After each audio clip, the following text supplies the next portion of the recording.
Would you assess your group Saturday? I would say for the first quarter, pretty bad. Yeah. After that, they settled in and played well. What happened in the first two series there, Mike? I wish, if I knew that, it would never have happened. I don't know. I have no idea what happened. The simplest things, the first third down, things we do probably 15, 20 times in practice, didn't do it. Why? I have no idea. The next play, Vert looks like he's never covered a guy man-to-man. When he gets the interference, and the kid made a great catch anyway. So you just never know. You never know. You just got to learn from it, and as we're moving on. But that was a tough one to swallow for sure. Surprising to see Levert get picked on a little bit early in the game? No, not at all. I mean, those are big receivers. We knew they were going to try to be physical with our guys at the line of scrimmage, which they were. And to give them credit, early on they did very well, especially against that play against Vert. But I think after that, I don't think Vert gave up much after that. But that was early, and he just didn't get a good feel for it, and they caught him. Hats off to them. Sorry, what did you say to Levert after you gave up that? Not a damn thing. Go play the next play. There's nothing to say, and that's what we preach all the time. They're gonna make catches. I mean, they're gonna do that. So you just dust yourself off and go play the next play. Was he supposed to switch that? It looked like there was some confusion on that first third down play. There was, yeah. There was supposed to be a switch call, and Josh was falling off, and instead we picked ourselves, and the guys running scot-free. Okay. Yep, exactly. Was it just like an avalanche right away? They just, it was one of those things that just one thing after another, and guys were like, that's what it seemed like. It just, and then that, and then they scored. Okay, and then we come back. I think we got our feet under us, and Brad Hawkins is right there to make a play, and give hats off to the Notre Dame guy. He made the play, and ball's in the air. You got to go get it. You got to make plays. There's no excuse. Too many missed opportunities, you think? It seemed like there were a lot of 50-50 balls that didn't go your way. Yeah, and certainly that was a big one because that resulted in 7 points. Just got to make those kind of plays. But you guys felt like you were adequately prepared going in, right? Oh my Lord, yeah, unbelievably prepared. And the kids, our team worked extremely hard, and it's frustrating. It's frustrating today to talk about, because of how well prepared we were. Did you notice anything upon reviewing film that maybe you hadn't caught first time around during the game? No, can't say that we didn't. Just hats off to Notre Dame for outplaying us early like that. What did you think of Brandon Watson's play overall? B-Watt, I thought B-Watt played a pretty good game. Really good game. There's a couple technique issues, which is always going to happen in every game. But special team-wise, he played well. Defensively, he played well for us. Had a nice interception for us. Get the ball back to the offense earlier in the second half. Pleased with his play. Looked like all three of those guys kind of rotated the whole game. Yeah, that's what it is.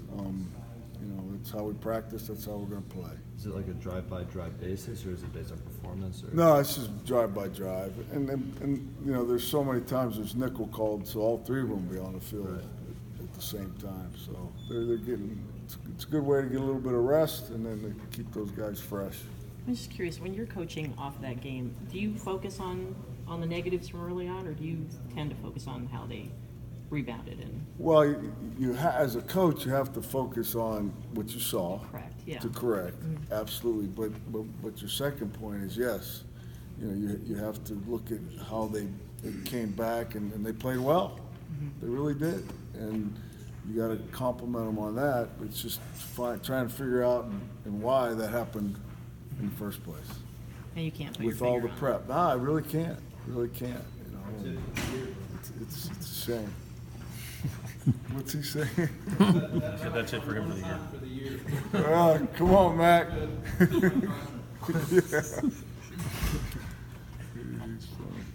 What does being adequately prepared look like before a game? What does it look like? Yeah, to you. I don't know. What does it look like to be adequately prepared before a game? I have no idea. I can't answer that. Does the I don't definition- understand that. Does the definition change when you maybe don't start the game how you'd like? Yeah, if you're saying based on the start of a football game, how do you? Yeah, absolutely. We could have started better. Losing Josh to the targeting call so early in the game, do you have to, I guess, remind players to stay aggressive and not worry about that, or I mean, how do you address that? with the Yeah, team? you know, we talk about it all week. We watch film on things of that nature to remind the guys of the hits that you can't, those helmet to helmet, you know. Was it helmet to helmet? I don't know. You know, it looked like a shoulder to me, but, you know, you got to be smart, though. The play was made, you know, just play the ball. You know, play the ball in the air rather than try to drop a shoulder on a guy. Coach, generally speaking, do you feel the ejection penalty limits those helmet-to-helmet contact at all? Is it doing its job to, you know, prevent players? Yeah, you know what? I don't know if it is, because I don't know if it's called fairly. If that's a valid way to answer it. 2 years ago, we played Penn State here, and their linebacker is clearly going after the football. And he's not even looking at the receiver, and he gets called for helmet to helmet. Is that fair? Is that a good call? I don't know, you know. So I think the way it's being called probably needs to be looked at, as well as we've got to police it, certainly, and not let our players do it. But I think the way it's being called has to be looked at too. Have you coached any differently since they made it a few years back, making it the ejection versus just, you know? Yeah, you have to. You have to. I mean, shoot. When I played, this was what it was all about. Bam, you know, you put your face on it. And now you gotta keep that out of the way. It's a whole different way to play, for sure. Was that more dangerous though, what you were doing, you think? I mean, was it? I mean, that's, I think, what they're trying to. It's safety, and I appreciate it. I totally appreciate it. But don't hurt the team because of your judgment call. There's right? some proper technique the way you were doing it before, right? I mean, in every tackling thing we do, there's proper technique, for sure. Absolutely. I mean, we practice tackling. We practice. But even when you were playing, it was not like you were just. No, you know, you never use this. You know, like I say, you just put your eyes on things and you got after it. But you never want to use the crown of your head. Right. That's not the proper way to tackle. But you see with your eyes, and that's what leads you to things. And now you're asking to keep that part of it out of the way, and it's just hard. I mean, those guys aren't standing still. Right. Like everybody knows Levert and David, the guys like that are talented. They can cover and have done really good things. Do they have the type of short memory that you like with a corner like that? Are they where they need to be? Absolutely. Absolutely. Yeah, they both. In fact, B-Watt does too. Yeah, they do, and it's something we talk about. You know, it's something that is brought up probably on a daily basis. Is there a challenge at all when you're going up against this week Drake Harris, who's been in your room and obviously receiver here? For him and the other two guys, number 7 and 87, the freshman 87, and had a really good game last week in Syracuse. You know, we know Drake is a really good athlete, a hell of a basketball player. You know, he can jump through the roof, so we got to watch him. And then that number 7, really damn good game last week. Really explosive, very fast. So there's a challenge for all three of those guys for us. Are you willing to let Ambry play some offense? Because Jim, didn't say that couldn't happen on Monday. Would I be willing? Yeah, I mean, do you have a choice? I don't think I have a choice. But could you? Hey, the more he can do. Can he do it? I mean, is that an easy transition for him? Well, you think about it. If he's returning kicks, I'm sure he could.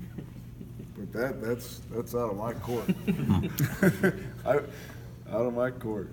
If Coach Harbaugh wants to take him, he could take him.